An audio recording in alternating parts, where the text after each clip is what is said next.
You're listening to the Empowering Process podcast with your host, Gail Kraft. Listen as she holds frank discussions around how your purpose, being present, and trusting your power impacts your life. Whether you're an entrepreneur, leader, or developing your vision, you'll find wisdom and insights you can utilize right now. Welcome your host, Gail Kraft. Well, hello, everybody. It's Gail Kraft here again from the Empowering Process podcast. And what I have, or who I have with me, is a very dear friend of mine, Chris Devincetis. I can never say your name. Say Yeah, it. that's okay. Yeah, it's Italian. It's Devincetis. Devincetis. Oh Devincetis. my God, I love it. Yes, and he is Italian. And Chris has a story for us. And again, this past year, this COVID, this is not COVID specific, but COVID really pushed him to the limit. And I would love for him to share. He has this new business that he's starting called Legendary Real Estate Services, and it's services. And he's going to talk about how he got here, about his pain. He's going to talk about what it was like to have gut-wrenching experiences and what it was like to face those demons that we kind of hide from, maybe even a little bit of the imposter syndrome. So welcome, Chris. It's great to have you with us. Gail, thank you. Yeah, it's great to be here. Great to see you after a fair amount of time of just seeing you online and not connecting in person. So this is pretty fun. It really is. I know. See, we call this in person now. Isn't that hilarious? Yeah. Yeah, it is. I guess it takes on a whole new definition, doesn't it? It does. It Yeah. does. So tell us a little bit, we had 2020 come and shock us all into, the need to, the word is pivot, but it's really reinventing ourselves and reevaluating our priorities and getting to know who we are at a deeper level. And not only did the isolation of COVID hit you, but you had personal, professional, emotional whammies. So let's talk a little bit about that, if you will. Yeah, sure. Yeah, so I live in Lake Geneva, Wisconsin, and I've been here most of my life. My folks are just a little east of here in Kenosha. So back when I got out of college, a few years out of college, I got into real estate, and about a year and a half in, I opened a RE/MAX franchise that I ran for about 18 years with a team. And we did really, really well with that. And then the 2007-8 economic downturn hit. That was actually a really fun time because I owned a bunch of real estate and got a divorce all at the same time.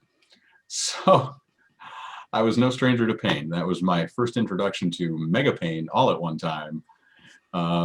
Let's just do it all together, right? Yeah, if you want to put a lot on your plate, all in, probably one 12-month period, that's the time to do it. And, in difficult times like that, you make choices. And reflecting back on those choices, I think the biggest thing I learned from all of that, which came to serve me now in 2020, was that I have to forgive. I have to forgive myself for the bad choices that I made, from the standpoint of not being the best in the relationship, for maybe closing the doors on the real estate business when I probably could have waited it out for a year or two fairly easily, and forgiving my ex, for her failings, and just coming to terms with the fact that that's the past. The past doesn't equal the future. The future can be as bright as you want to make it. And in taking a year off in 2008 to do some network marketing and coaching and training at a company that was becoming quite successful, which really blended, my sales skills, but also with my leadership skills that I honed there.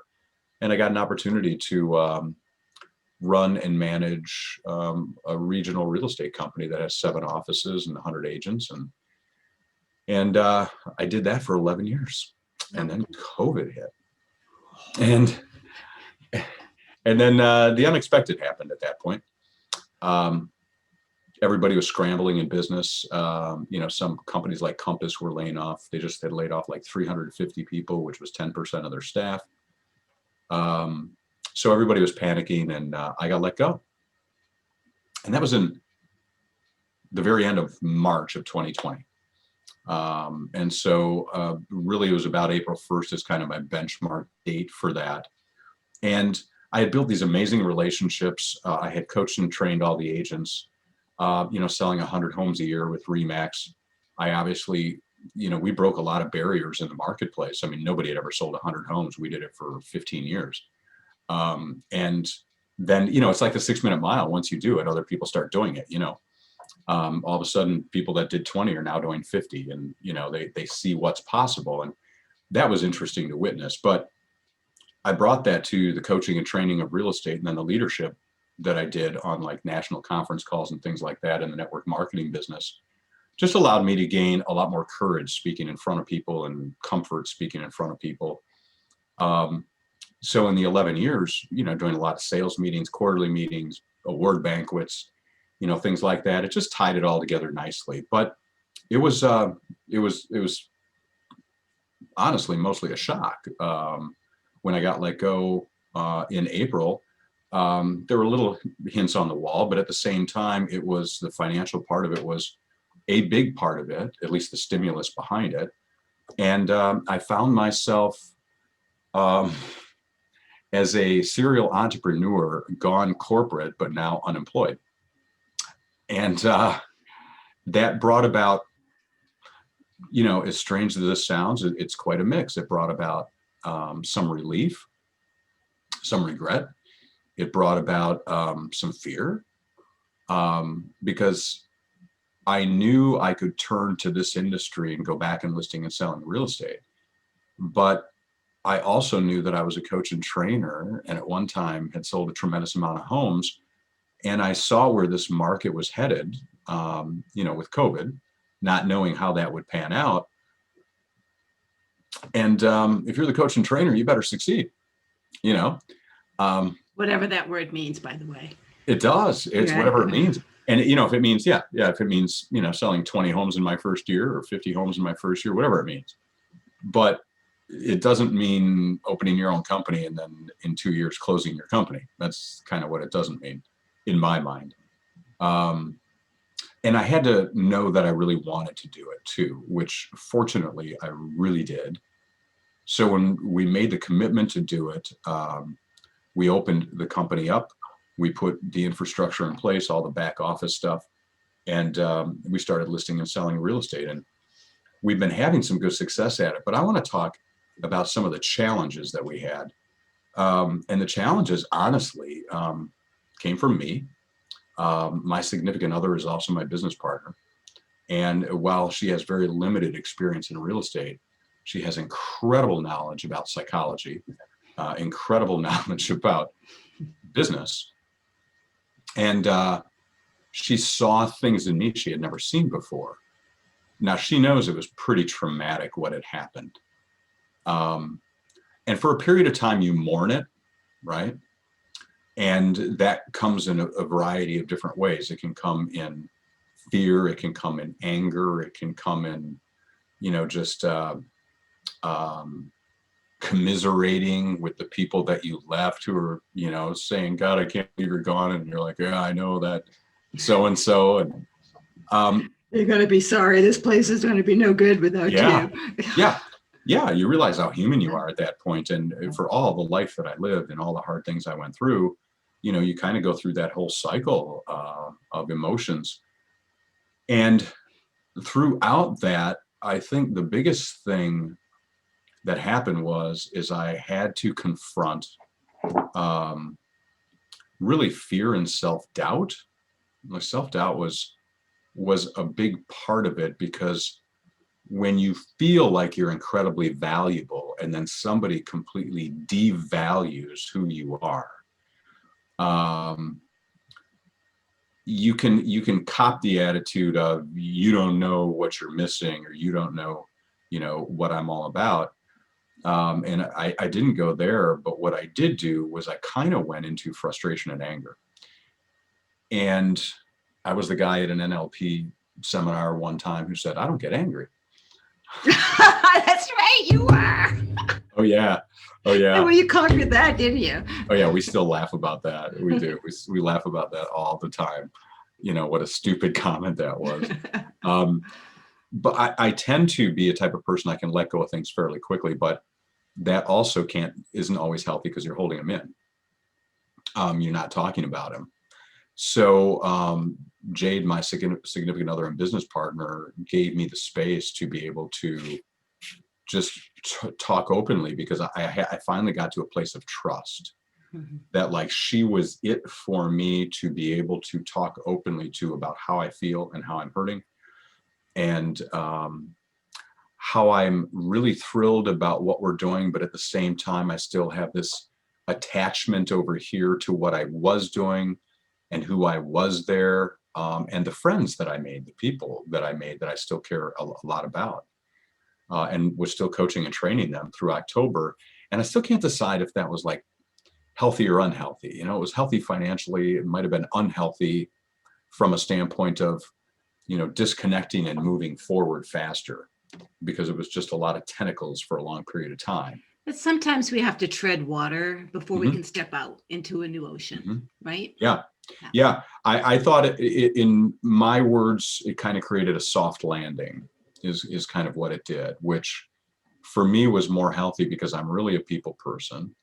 And, you know, I went from being around 40 to 60 people all day, who are in and out, asking questions, you know, and so on, to isolation, as we all did, really. Mm-hmm. And that also actually was a perspective thing that I think helped me get through it. Is I went into isolation at the same time everybody had to go into isolation. What a time, huh?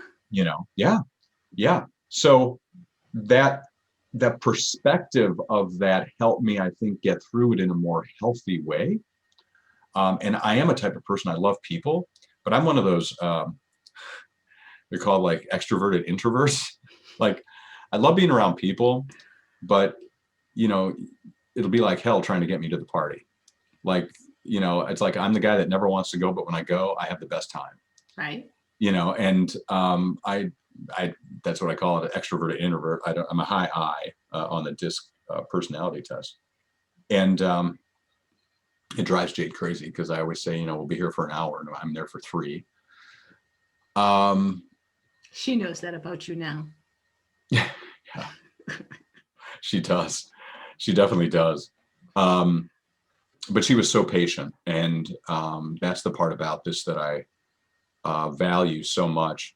You know, quite a while back, she told me about what she was looking for in a human being and in a significant other. And, you know, it was loyalty, honor, trust, and all those things. And those are things that were broken with me, with my prior employer.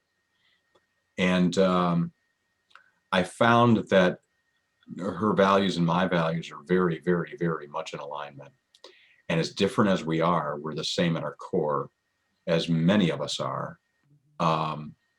But she gave me the permission, and I knew I could trust her 100%, you know, that I could be open with her about what I was feeling and what I was thinking, because it was manifesting in ways that were unhealthy. We would have our Monday morning meetings for organization priorities and things like that.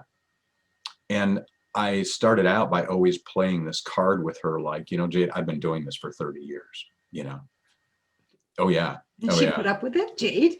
She really gave you space. No, that like, she gave me the space after that because I had presented that enough times that it became beyond annoying. It became, you know, almost like I'm no better than her. I'm no smarter than her. I'm no more knowledgeable than her. I know a certain aspect of an industry, but that through that, you can't discount somebody's ideas and somebody's voice and things like that. And I was kind of acting like this person I would never want to work with or work for. And it was just like a manifestation of the pain, Right. of the frustration, of the anger, all those things kind of coming out. And, you know, she was it because she was with me every day. Right. So after, you know, really like a really rough 6-month period of time, I just opened up and was just kind of raw and real. And she was so grateful that I finally, you know, kind of broke that dam open and let it come out about the hurt, the anger, the mistrust,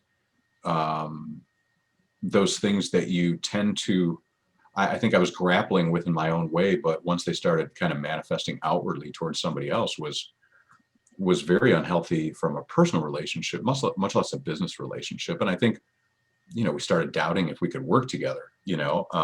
She realized it was more work related than personal, but at the same time, it was tainting everything. And it was becoming,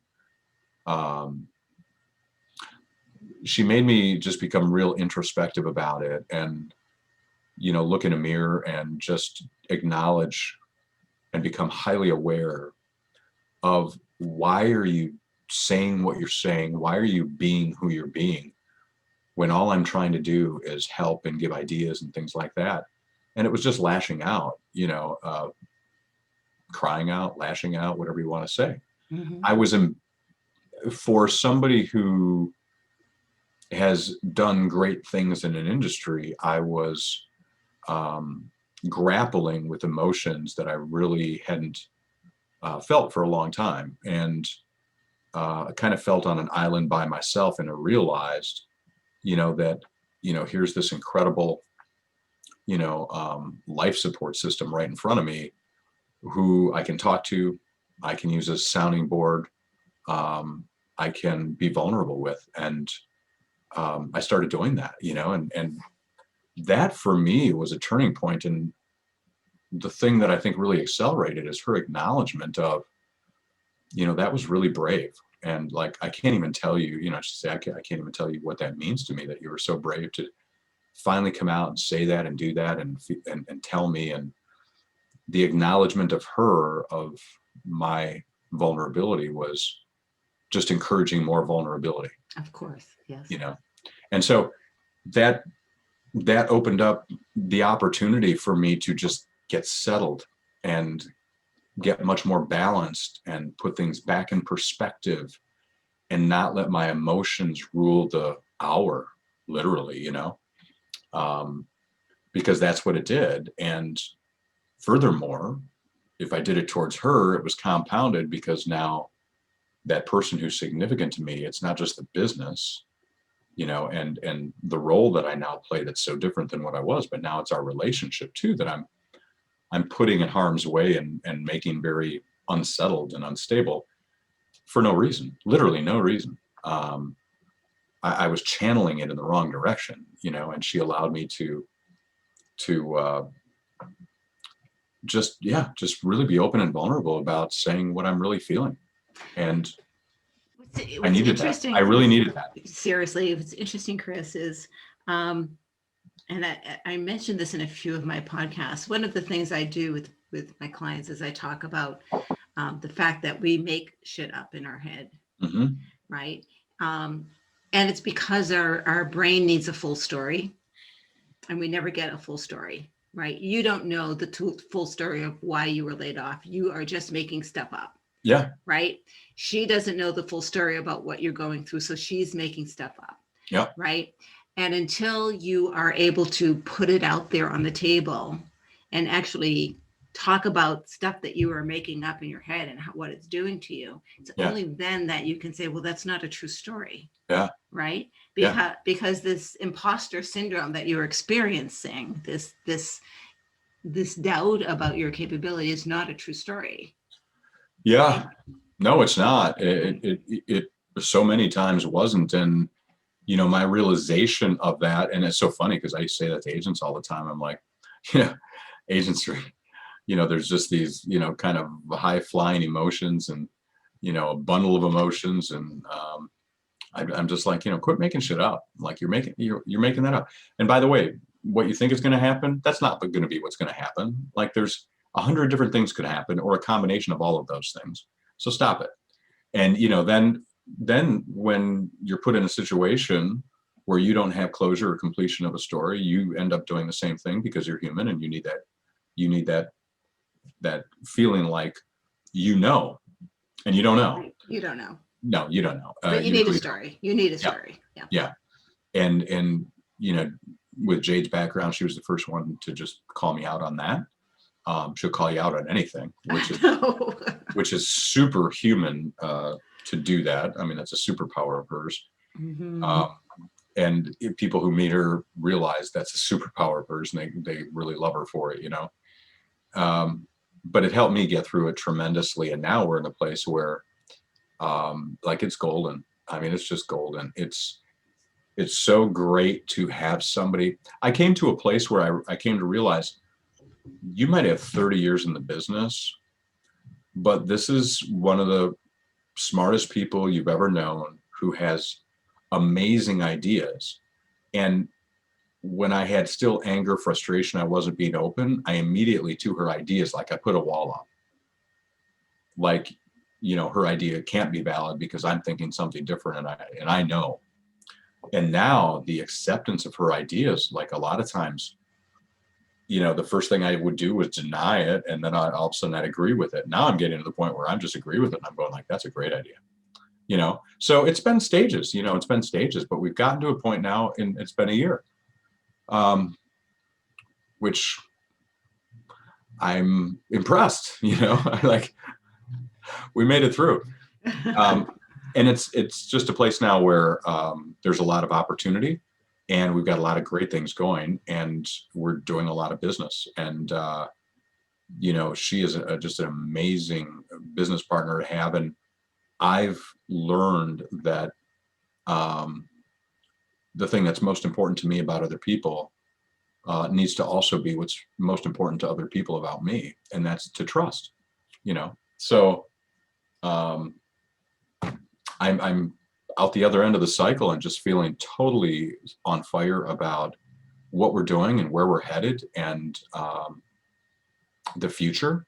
And, you know, it's an amazing time to be a very seasoned professional in this, but it's also really good to have somebody who's not, and they have fresh ideas. It's fresh time.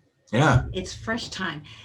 Last year, the whole purpose of last year was not to pivot, but to break down preconceived ideas as to what works and what doesn't, Mm-hmm. to allow fresh perspective Mm-hmm. on anything, on yourself, on your business, on your relationships, on your emotions, on how you achieve things. You know, there was a time in my life, Chris, where I'm a planner. I'm still a planner. I have to plan it, and then bam, do it. This year, every plan that I put into place was delayed by 2 or 3 months. Right? You know, this happened or that happened or this. And what last year taught me was like, oh, that'll happen. Okay, not a problem. You know, I'll go this way. Okay, I'll go that way. Right? Flexibility is key. It really is. It really is. Yeah. You know, as an entrepreneur, you got to be super flexible in my industry because it's changing so rapidly with technology. You have to be flexible. And I just find too that the person who is more open to change and adapting to change is going to win at the end of the day. You know, you got to work hard, you got to work smart and commit, but you've got to be open to change. And my industry is notorious for not being open to change at the agent level, you know, and people hate change in general. They like everything to stay the same, but you and I both know that that's like the recipe of the comfort zone, and the comfort zone doesn't take you anywhere. No, it's very dangerous. It's very dangerous. But people really resist change, which when they tell me that, I let them know that's exactly where you don't want to be. You know, you do not want to keep sitting in that comfort zone. You come to me for coaching, you come to me for training, like stop it, you know, embrace it, spend some time learning it. You know, it's one bite at a time. It doesn't have to be all in one day, all in 1 week. And so you end up giving people strategies to be able to overcome that and feel comfortable with change, because at the end of the day, big change equals a tremendous boost in confidence and self-esteem, you know, and the ability to have believe in yourself and know that you can do things that you otherwise didn't know. So, and to be unapologetic. Oh, truly. Yeah, absolutely. Yep. Yeah, absolutely unapologetic for sure. Yep. It's just, when, you know, as you know, when you're an entrepreneur, you cannot, you can't especially in these technological times, you can't believe, that you know more than you do, or that you can't always learn more from other people, because it's just a never-ending stream of knowledge and consciousness about what's available out there. And, we tend to fall into those traps sometimes. And it's great to have somebody around you, like you over this, like her here, to be able to shake the tree and make you see things differently, It's just amazing. It's almost like you didn't even know that part of the world existed. Yeah. Right. Oh yeah. There's so much deliciousness yet. Yeah. I was going to use that word before. Yeah. Right. I was. So That's Chris, a great word.